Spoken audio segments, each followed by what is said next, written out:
Hey, this is Brandon Crawford from the San Francisco Giants, and you're listening to Torture Cast. You're listening to a podcast by and for fans of the San Francisco Giants. Let's go, Giants! With hosts Willie Dills, Chad King, Ben Lee, and Eric Nathanson. Dedicated to the greatest team in Major League Baseball, the San Francisco Giants. This is Torture Cast. Standing on time, not gonna stop. We came to play, ain't slowing down. Falling on, we're here to stay, and we're stomping on whatever's in our way. I'm feeling like a Giant tonight.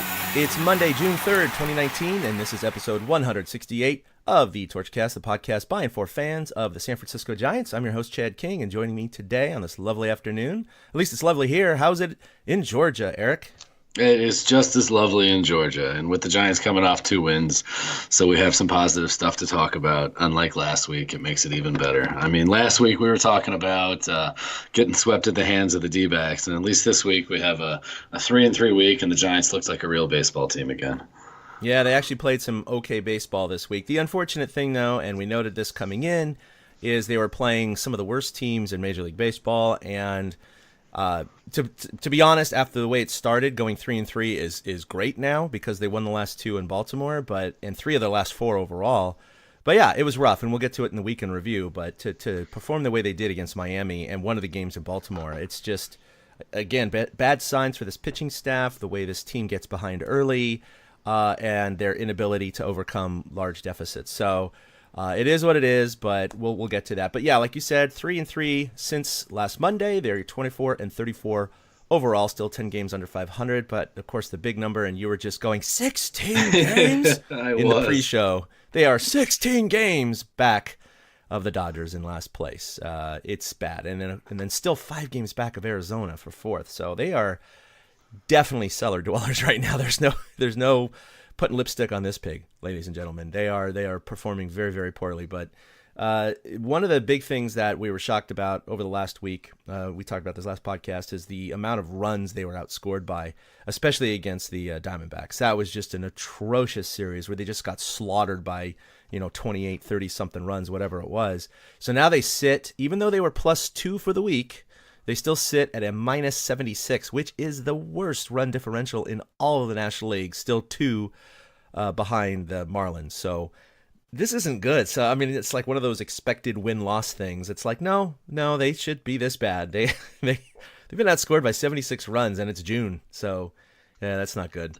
They surpassed the Marlins on that. The Marlins, at the start of last week, had the worst run differential, but thanks to the Giants playing the Marlins. Mm-hmm. Yeah, we were talking like it was kind of a toilet bowl kind of thing between them and the Marlins and the Orioles. It was like who's gonna fail the most? And yeah, the Giants didn't do so well against the cellar dwellers of the National League East. And the one thing that was really weird, this I was picked up on Twitter and I looked into it, but the Diamondbacks crushed the Giants a week and a half ago when we were talking about that last podcast. Well, what's crazy about it is that the Diamondbacks came into that series, they had lost 3 in a row before that. And they crushed the Giants, sweep them, and they've lost 5 since, or they lost 5 after. What the hell? I don't. I mean, that's just weird baseball, man. Baseball is just freaking weird. Like the familiarity of it. What's even weirder is Arizona was 11-17 in the month of May. So they were 6 games under 500 in the month of May, but they still outscored their opponents 5.2 runs a game to 4.5. Thanks to that 3-game series. Yes, they had like a positive 19 run differential for the month of May, even though they went 11-17 during the month. Oh my God, that's just worth. I mean, yeah, if they got crushed by the Dodgers or the Braves, right? Or, one of these superior teams, you'd be like, well, but Arizona's not a great team this year. They're obviously in 4th place in the National League West, and they come in and just wipe the floor with the Giants, and they lose to everyone else, apparently. We're the punching bag for anyone, really, including the Marlins. So let's talk about that. The week in the review.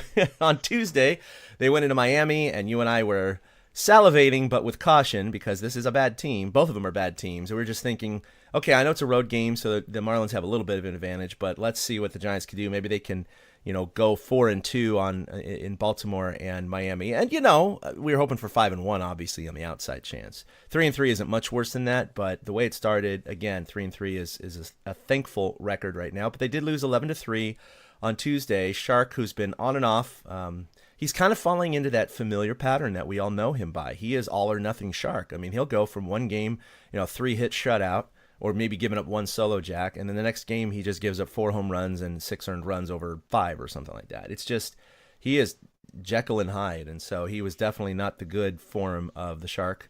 He gave up 5 earned runs in 4 innings, and in fact the Giants used 4 pitchers, and all 4 pitchers gave up at least 1 earned run, and for that game they each gave up an ERA of 9+, meaning they gave up at least a run per inning or more that they pitched. So yeah, not a good performance really by anyone. There aren't too many highlights to talk about on that one. But there is. It started out well. Joe Panic hit the first pitch of the series for a home run, and we're like, all right, here comes the Giants offense. And it didn't. I mean, they even had a lead after 1 inning, 1-0. They kept the lead. But like Miami didn't score in the first. Yep. It was like, this is a new Giants team. And then, like you said, Shark, 8 hits in 4 innings. And then Vincent gave up a 3-run bomb to, what was that, the Aflalo guy? And the game was over at that point. And Holland and Coonrod cleaned it up. And Miami's not bad. They are 11-5 over their last 16. And they did just take 2 of 3 in San Diego over the weekend. Yeah. So they've been playing better baseball. So I like to think that these 3 games in Miami were a little tougher than they seem because of the Marlins record. Yeah, that particular game, the Giants only mustered 6 hits. The aforementioned Panic went 2 for 4. Crawford also went 2 for 4. And then Vogt and Belt had single hits in that game. So really not too much to talk about there. And the Giants were getting waxed 11-1. They ended up putting up 2 in the 9th. Not really making the score any better, but, hey, this team, and we talked about the run differential and the runs by inning, the Giants seem to do very well with scoring late in games. They have a pretty high run per inning total in the 6th, 7th, 8th, and 9th. But they just can't do anything in the 1st, 2nd, or 3rd. And, of course, they give up all these runs in those that first frame especially, and we'll get to more of that because, the Giants continued to do so. So Panic hit the only home run in the game for the Giants. They went into the next day thinking, okay, well, maybe the Giants can still take 2 out of 3. That was just a bad loss. Just scrub out the bad taste out of your mouth. Move on. No, although Madison Bumgarner pitched pretty well. He gave up 2 earned runs in 6 innings pitched. But, again, all 3 pitchers who pitched gave up at least 1 earned run. And a familiar face, Sergio Romo, came in and got a shaky save, but a save nonetheless. Yeah. And so that was a little weird to see him out on the mound and do his little, pump action at the end and point to the sky. And, but, hey, the Giants didn't re-sign him. He floated to, the Dodgers and the Rays and now the Marlins. So he's been all over the board since then. His stats aren't very good, but he's apparently still hanging around in the major leagues. But I know that one of the things he did was he hung out in the Giants clubhouse quite a bit. And I was reading an article about it because I was like, man, you never hear about that happening. Maybe they'll come over and just say hi real quick to the manager or something like that. But apparently he spent up to 45 minutes one day just hanging out and chatting with his former teammates. And then, of course, he presented Bruce Bochy with a gift. And so that pretty classy of Romo. I mean, you really do get a sense that he's a really good guy. The times that I've spoken with him and interviewed him, he's a genuine individual. He's a genuine human being. And so I definitely pull for the guy as long as he's not wearing a Dodger uniform. So I was very happy to see him perform so poorly in Dodger blue, so much as they released him a couple of years ago. Yeah, he got banished to the Florida teams, and it was funny too. They showed Javi is doing the color on this trip, and they showed Javi Lopez standing there talking to Sergio, and they talked for like 20 minutes, and you can see them shake each other's hands and hug at the end, and it's like that was half of the core 4. Those were the championship years right there. Yeah, he's the only active pitcher out of the core 4 still, so it's just kind of like hanging on to that little bit of Giants memories. I don't know.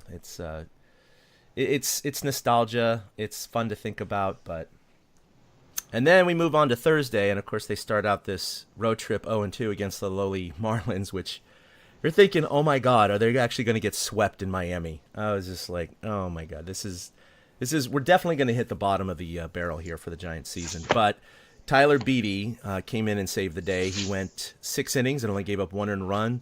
Of course, he didn't get the win. Moranta did, but it was a satisfying 3-1 victory. Yeah, I like you. I'm like, oh no, here comes the sweep. Beede hasn't shown us anything, and he attacked the strike zone more. 60 of his 94 pitches were for strikes.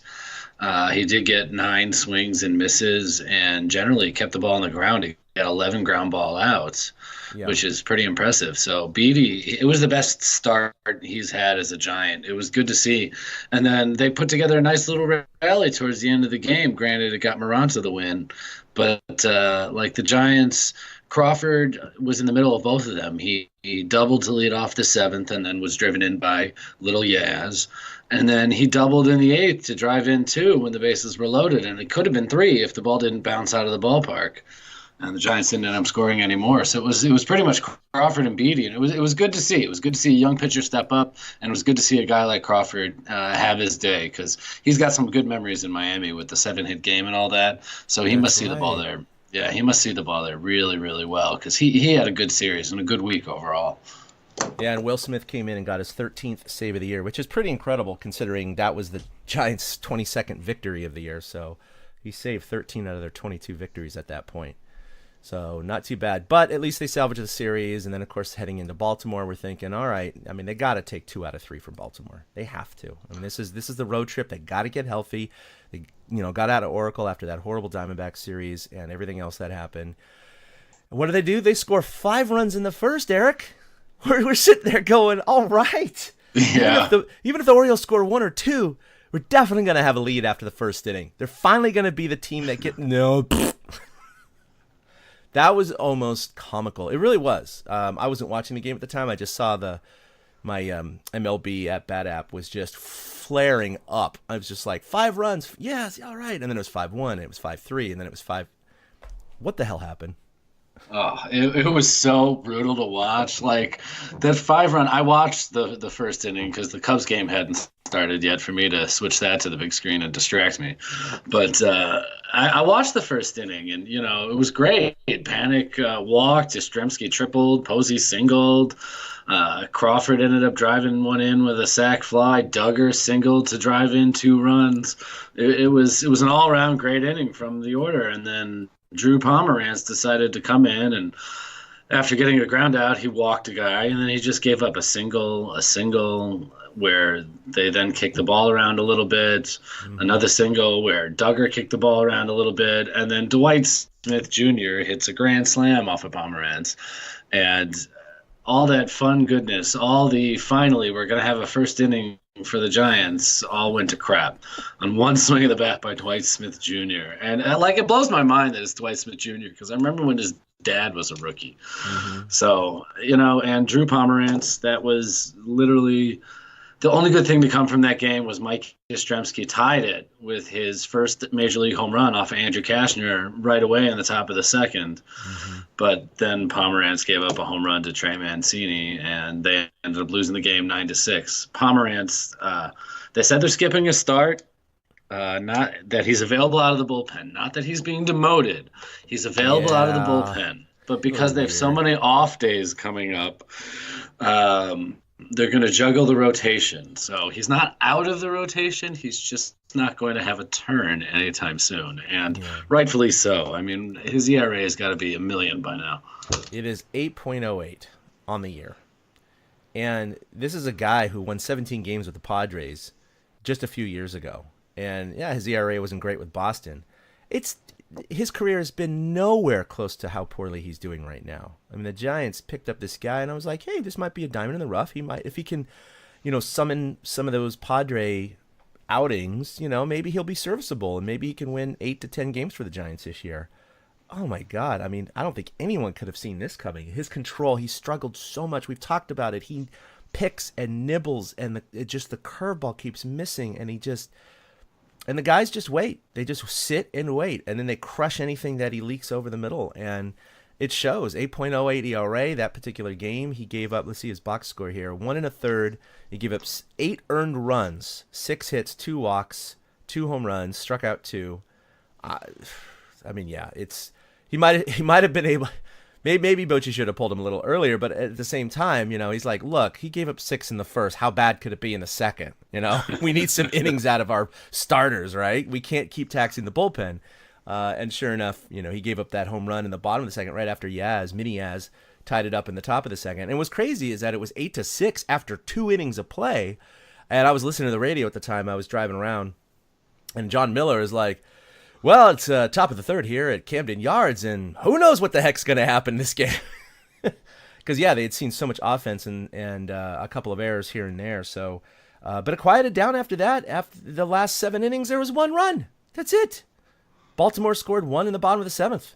That was it. So very weird game. Yeah, I did expect that game was going to be kind of a 15-12 kind of thing, but the Giants just couldn't score after that, and Baltimore only scored 1 after that. So at least the bullpen came in and shut things down. But you noted it here. Derek Rodriguez with a strong return. He had 4 2/3 innings. He only let up 2 hits.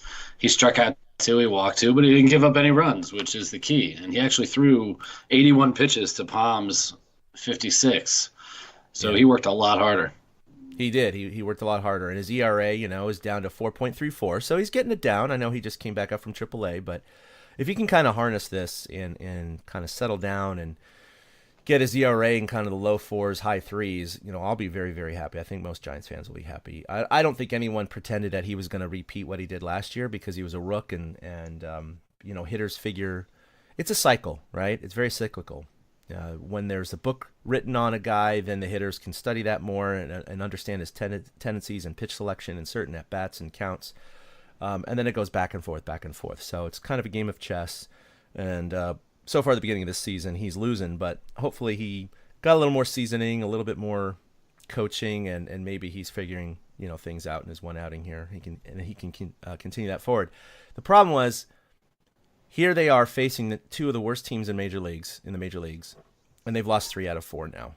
And you're just thinking, my God, it doesn't matter who they play. I mean, they might play the Sacramento River Cats and lose 3 out of 4. I mean, it's that bad. This team is that bad. And it was getting pretty dire. But in Game 2, things picked up a little bit for the Giants, and they had one of those very rare, comfortable wins. They won 8-2, and Shaun Anderson, the rookie, gets his first win of the year in his career. He gave up 2 earned runs in 7. Belt was 2 for 4 with a double and 4 RBI, so he was the offense for the game. It was like an actual overall win. They had a starting pitcher go deep. It was 7 innings for Anderson. It was the first time they had anybody pitch 7 innings since, I just looked at it, April 13th, when Bumgarner went 7 innings. April 13th, so it's like 40 games. And Shaun Anderson, it was great. That's the thing to come out of this weekend is we finally saw kids step up. Like D-Rod counts in that. Shaun Anderson absolutely counts in that. And then Coonrod closed the game out. So, I mean, it was all about Shaun Anderson dominating a quote-unquote major league lineup.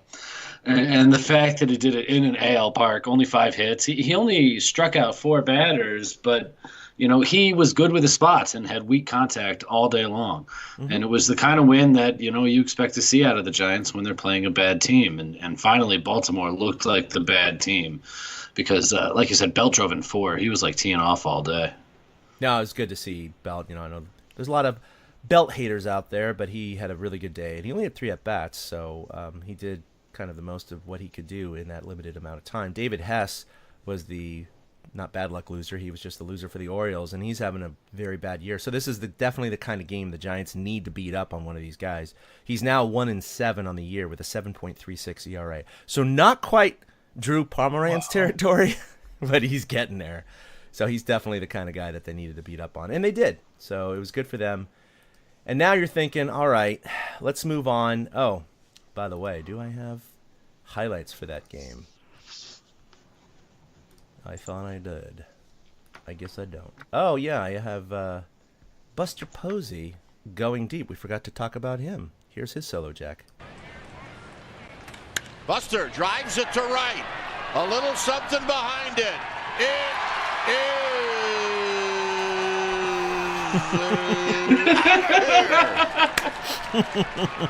We're going to talk about it. It's a homer. When it hits the fence, it's a homer.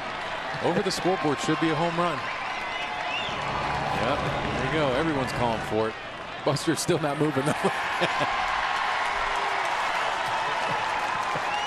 They call it there. We're going to play it again. Out of here! I love Kipe. He is so funny, man. It is. I was twirling my finger. You could tell that it hit over there. The Giants played enough parks like that. The right fielder tried to play it off. He threw the ball in, tried to act like he hit the wall, so he totally threw Kipe off there. Oh, that was fantastic. Yeah, so Posey, again, he's lost his power. Hopefully we see some of it coming back. He's on pace to hit more than 5, which is what he hit last year, so that's great. And he's hitting a lot of them opposite field. That one was an opposite field, which has barely got to the fence, but he was part of that offense along with Brandon Belt. So we're moving into Sunday thinking, all right, they can take 2 out of 3 and kind of salvage this 3-3 kind of road trip so far and maybe win 3 out of the last 4. And they had another very similar game. They won 8-1, another very comfortable win. Brandon Crawford did very well, 2 solo jacks, Longo with a home run and a double. And in fact, he had been 0 for on the road trip. So the first 5 games of the trip, he had not had a single hit. So it was nice to see him kind of bust out of that slump. And the Shark, who was, again, Jekyll last time, now he's Hyde this time, he pitched well. He gave up a run in the first. So that was, again, another thing that keeps haunting the Giants. But he settled down and pitched very well. Yeah, that Trey Mancini guy got him. That Trey Mancini's not bad. He's a decent player for the Orioles there. The other thing that the Giants did is not only did they give up a run in the first and fall behind, but they scored in the 4th, 5th, 6th, 7th, and 8th. They scored in 5 consecutive innings. Mm-hmm. And off the top of my head, going back, I could not find another game where they've scored in 5 consecutive innings this year. So it was good to see them just, continue to pile on and pile on. It helped that Crawford, had his 2 solo shots, and Longo when he broke out of it. And Longo, like you said, broke out in a big way, which you hope for when he's playing in a ballpark. I'm tired of it. I hate to say it, but I'm tired of it taking so long for Longoria to break out of things and feel comfortable in places. Like, the man's played a half a season in Baltimore over his career. He should feel comfortable there, and it took him till Sunday to finally come through. Yeah, so we had Evan Longoria stepping to the plate, and this was a 1-0 game, actually. Baltimore was still leading in the top of the 4th, and he came up with the first pitch of the at-bat and 1 out. Longoria, high drive to left. It is out of here. And this game is tied, and it's the first hit for Longoria here in. Well, that's the crazy thing about it, is that when you see him connect like this and you see these highlights, it just looks so natural. You're like, yeah. Why isn't this guy hitting more jacks? It's not like it was an effortless swing. It cleared, way up into the bleachers, and it's like, why isn't this happening more often? Yeah, that was his best swing of the year. It just seems so easy and natural when he does it. Seemed that way again when he hit the ground rule double in the 5th inning. When he swings through the ball, when he's seeing it well.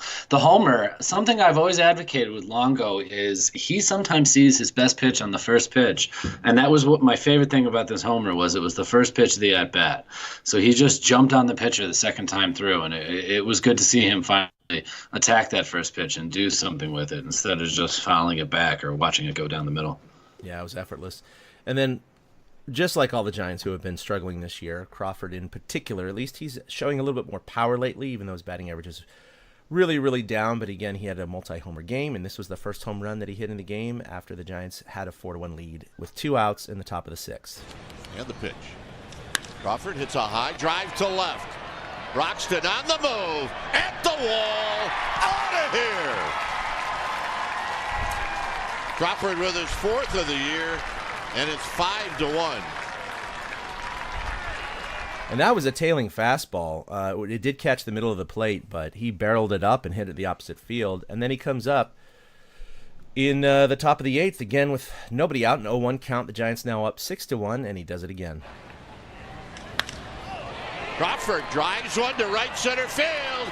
It is out of here. He's done it again. He's got 2 today.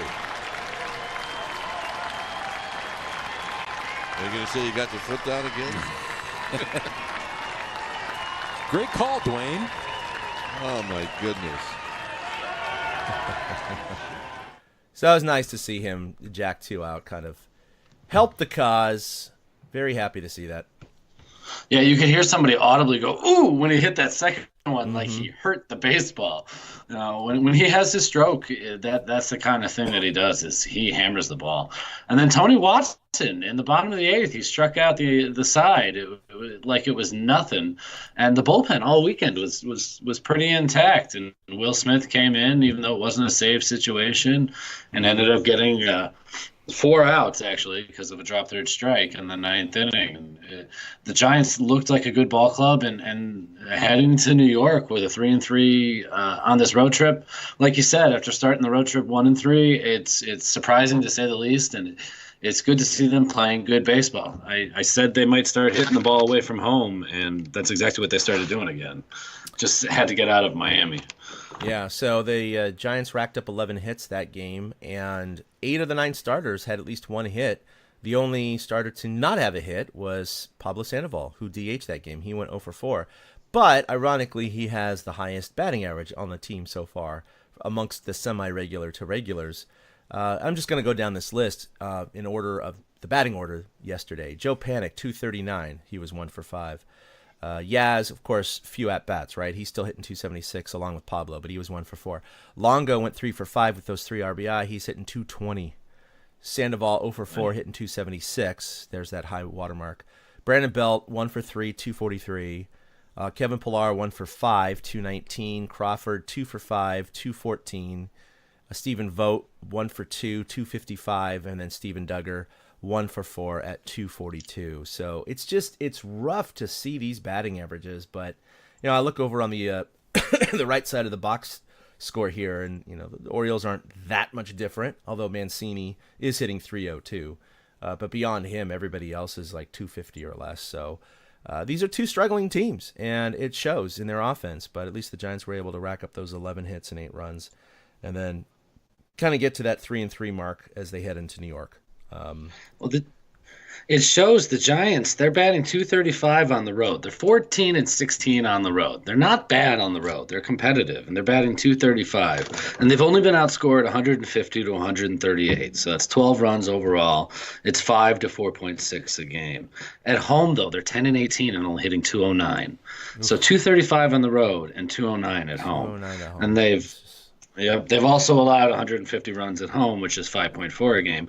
But, forget that part. They're averaging 3.1 runs a game at home and 4.6 on the road. So they're a run and a half better on the road. Right. They've only hit 18 home runs at home, and they've hit 18, click. Here it is. And on the road, they're in the middle of the pack. They have 37 home runs in 30 home road games. So they do hit better on the road. And the Mets pitching isn't the best, so they have a chance this week to actually make it a winning road trip. The Giants could come home with a 16-17 road record, or who knows? Because something's got to give. Because May was one of the worst months in the history of the San Francisco Giants. So let's talk about that. We're going to do a stat check, and I'm going to talk about the overall stats, and then you're going to fill them in on how bad May actually was. So right now, the Giants, pitching has always been their strength, and even at the beginning of this year, they were, again, floating at 3rd or 4th in the NL in most of the pitching stats. It's absolutely tanked since then, and particularly because of the month of May. They are now 12th in the National League in ERA at 4.65. That really hurts, and it's mostly the starters. It's the bullpen's been okay. That definitely is dominated by the starters. They're last in the NL in hitting at 222. That's still 9 points behind the Padres at 231. They're also last in on-base percentage and even fielding percentage. A fielding percentage. The Giants last in fielding percentage in the National League. That doesn't make sense to me. They got a bunch of Gold Glovers on this team, and they just haven't. We talked about last week how they gave up 15 unearned runs in that week. And they had given up 32 now total before this podcast all year. So they gave up half of their unearned runs in 1 week. So the defense has been very shaky as of late. They're second to the last in the National League in home runs at 55. And then, of course, slugging at 371 and OPS, which is all linked together at 661. But it was really fueled, the pitching anyway, by May. And let's talk about May, because traditionally the Giants have always had that June swoon. And I don't think it can get much worse than what May was. I'm still blown away that they won 10 games. They went 10-16 in the month of May, and with some of these numbers, I don't know how the F that happened. Like the starting pitchers in May had a 7.32 ERA. It was the worst ERA in baseball for the month of May. It was the worst ERA in any month ever in the history of the franchise in San Francisco. That blows me away. That's insane. And the worst ERA in a month in baseball since the A's had an 8.25 ERA in September 2015. So 7.32 ERA by just the starters, not the whole pitching staff, just the starters. Right. They had a third. Go ahead. I just, when you think about it, there's about 6 months of the baseball season, right? Yep. The Giants moved here in 58, so we're talking about 61 years, of Giants baseball in San Francisco, and you multiply that by 6, so roughly 360 months of Giants baseball, and we just witnessed their worst month ever. I mean, that's crazy. I mean, not record-wise, obviously, but statistically for pitching. And they've had some bad teams. Like every time I go looking up stats right now, mid-80s keep popping up, and they've had some bad starters, but nothing like the run that they had during this month of May. It's like they were snake bit the entire, no pun intended because of the Diamondback series, but they really were. The starters could not get out of their own way. They had a 315 batting average against, again, the worst in major leagues. They only struck out in, 26 starts. They only struck out 99 batters. So each starting pitcher averaged, 4 strikeouts a start. Wow. And then the third fewest innings pitched for a starting pitcher in the majors during May, which comes with a caveat because the Rays actually had the fewest, but they used an opener. So it was really the second fewest. Giant starters only won 2 games in the month of May. It was literally the worst pitching performance we've ever seen from the starters. The relievers were not bad. They on their own, they had a 4.34 ERA, which was middle of the pack, 226 batting average against, which was the 5th best, and they had 123 strikeouts. So the bullpen struck out more guys than the starters did during the month of May. That's insane. It is. They had more innings pitched, too. No, they had 2 fewer innings pitched. They had 116 innings pitched to the 118 of the starters for the Giants. So overall, their pitching during May, they had a 5.85 ERA, which was the 4th worst in baseball behind Pittsburgh, Seattle, and Colorado. They allowed 175 runs, but 155 of those were earned. So 20 unearned runs in the month of May, which speaks to the fielding you were talking about. It was the 3rd most runs in the month. And, look at that, 152. So it's 33 unearned runs during that. And their 273 batting average against was the 7th worst in baseball. During May, they allowed 6.7 runs per game and scored 4.3. So the Giants were outscored on a per-game basis by 2.5 runs every single game in the month of May. Most of that in the first. Well, no, it just feels like it, but... It does. And then even when they start June by scoring in the first, I mean, the offense wasn't much better. They had the 3rd worst batting average in all of baseball in the month of May, behind Toronto and Detroit. Toronto's been struggling. They scored less than the Giants.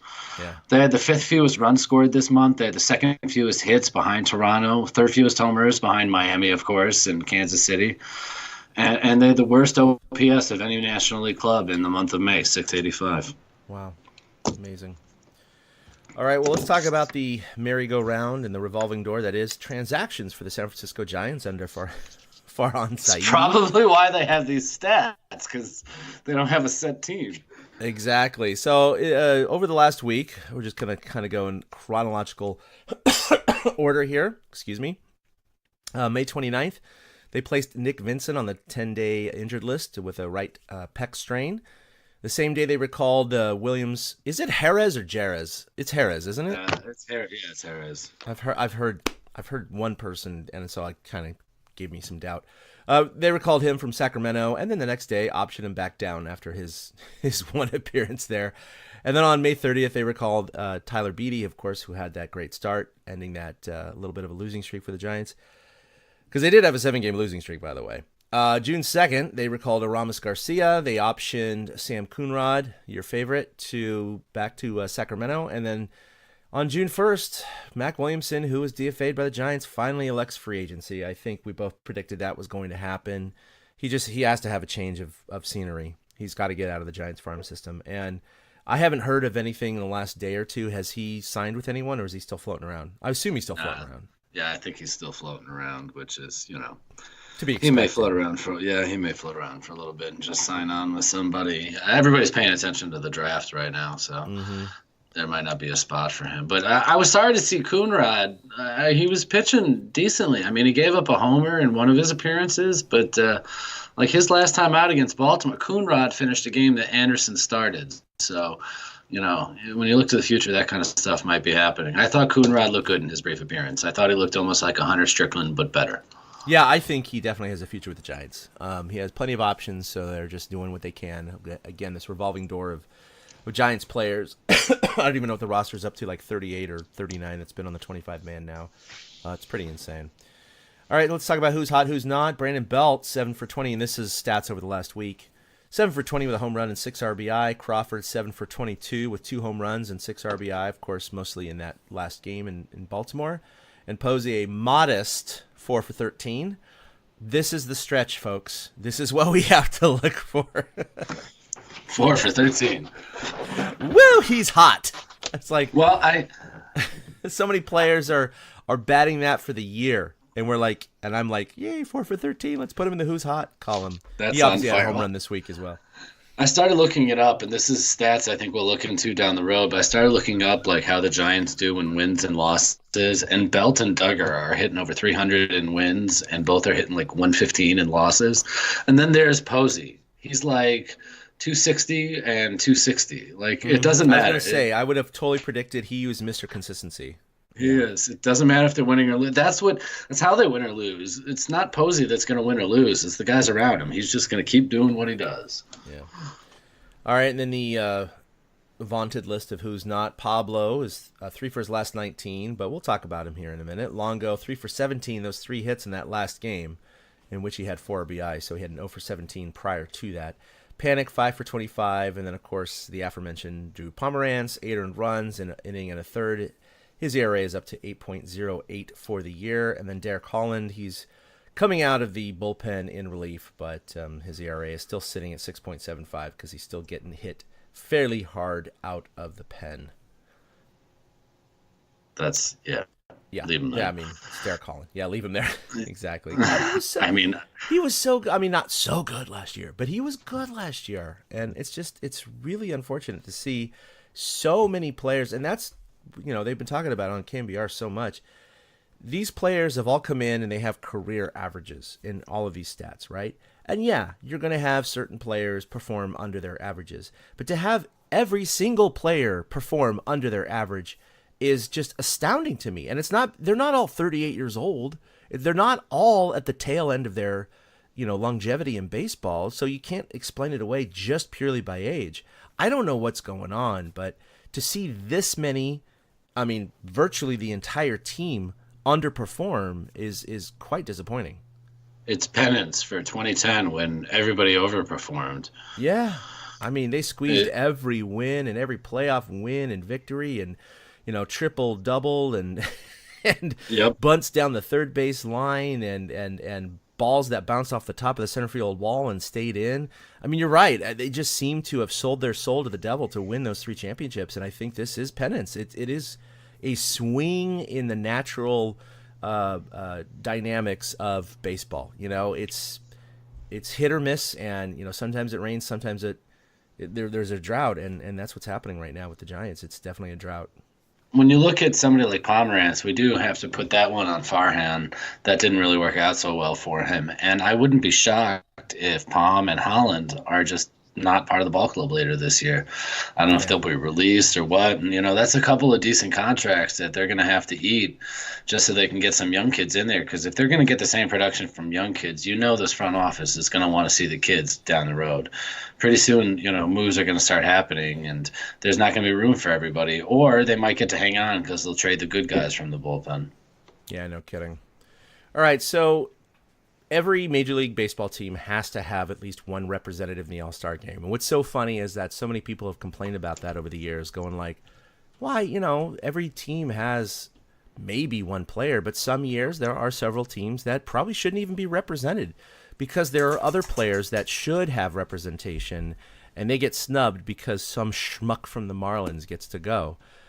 Giants haven't been in that situation in a long time, but they do find themselves in that weird situation where they probably don't really, really deserve a legitimate all-star this year. Certainly you can make the case for Will Smith because you have to have at least one Giant in the all-star game. And so that's kind of been the de facto choice, I'd say, that most people agree with. But you're positing, and other people have as well, and I can go along with this, that what about Pablo?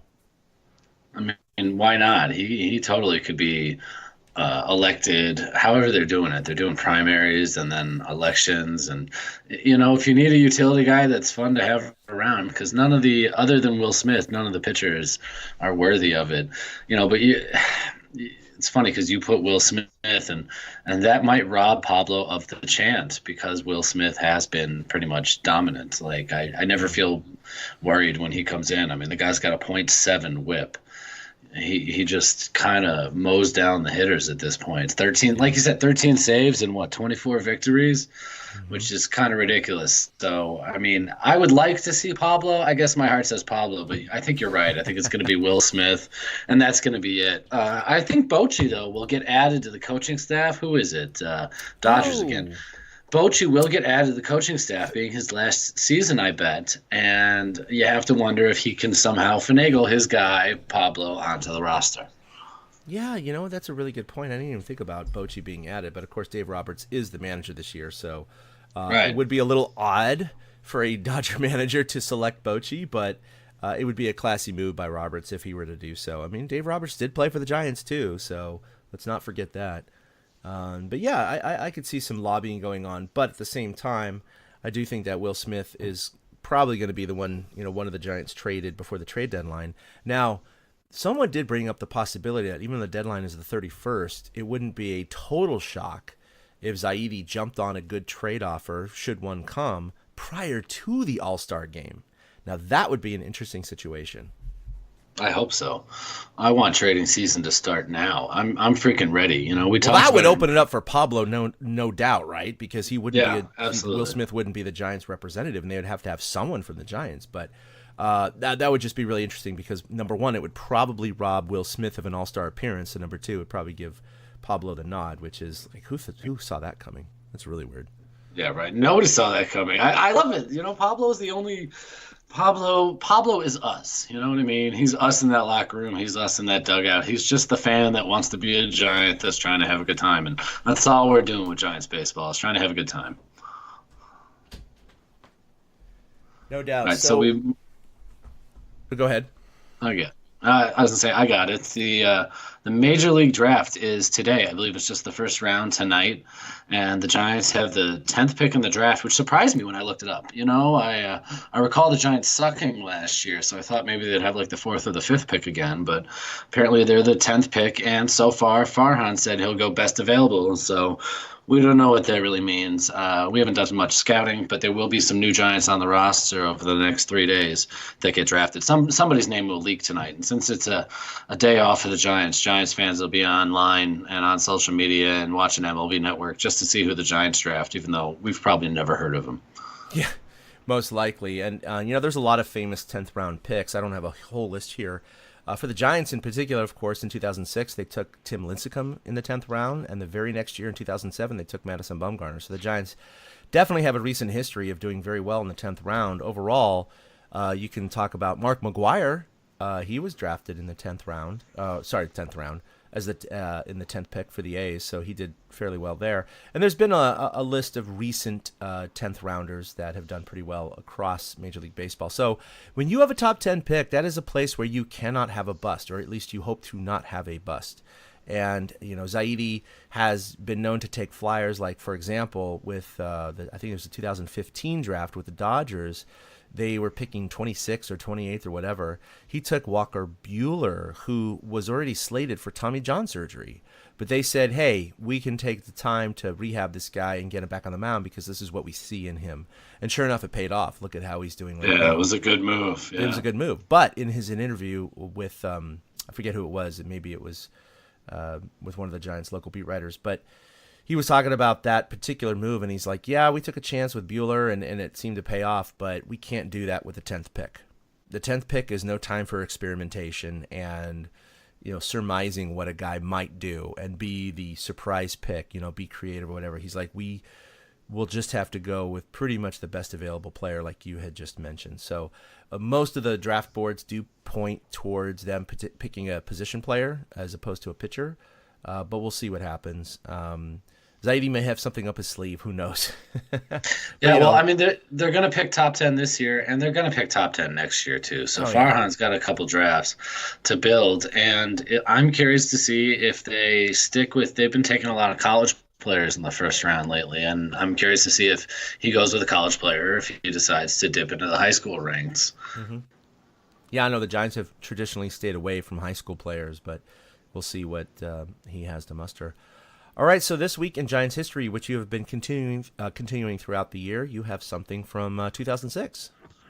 Yeah, we all remember Jason Schmidt. He was a good Giant. When we see the hashtag Forever Giant going around, Jason Schmidt falls in line with that. For sure. And in 2006 against the Marlins, he struck out 16. It was the most ever for a Giants pitcher. It tied a Christy Mathewson game from October 3rd, 1904, according to the Giants media guide. And I put that in there because there's no box score of the Christy Mathewson 1904 game. So Jason Schmidt holds the strikeout record for one game, and since this is a year and an era of strikeouts, I figured I'd revisit the biggest strikeout performance because June as a month itself, next week's will be Perfect Kane. That one's like easy, and this is just one of those months where pitching performances dominate. So I want to at least give a nod to a guy who was pre-championship years. So I'm going to write about June 6, 2006, when Jason Schmidt struck out 16 Marlins through 124 pitches, I think, that day. And it was the most ever strikeouts for a Giants pitcher in a single game through a complete game.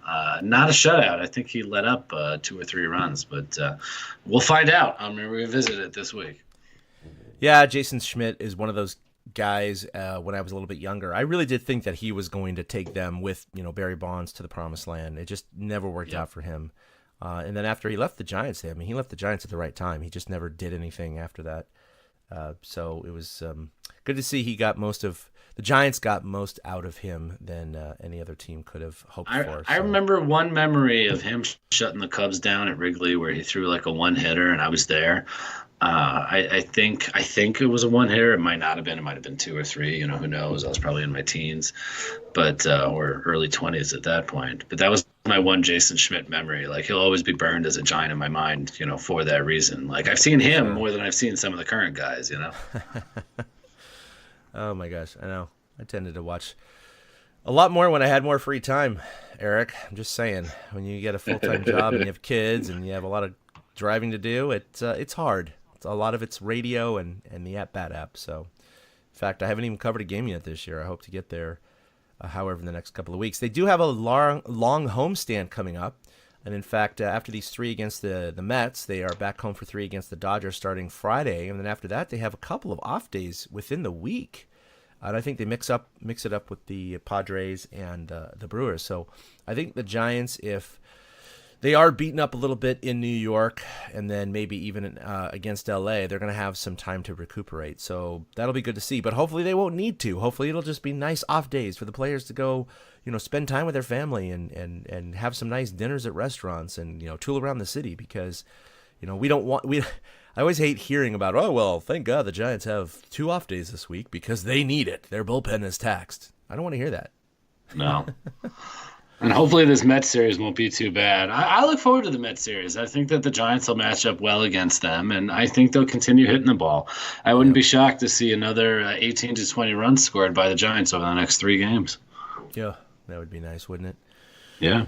All right, so we'll be back next Monday, but you can follow us collectively at TortureCast on Twitter. Like us on Facebook as well. Just look us up there. You can also check out our YouTube channel. All of our podcasts post there, as well as Stitcher and iTunes and Podbean and Podomatic, and I don't know. You just find it wherever you get your podcast from. You can follow us individually at 2 Out Hits. That's with the number 2 for Eric. Myself at ChadK21.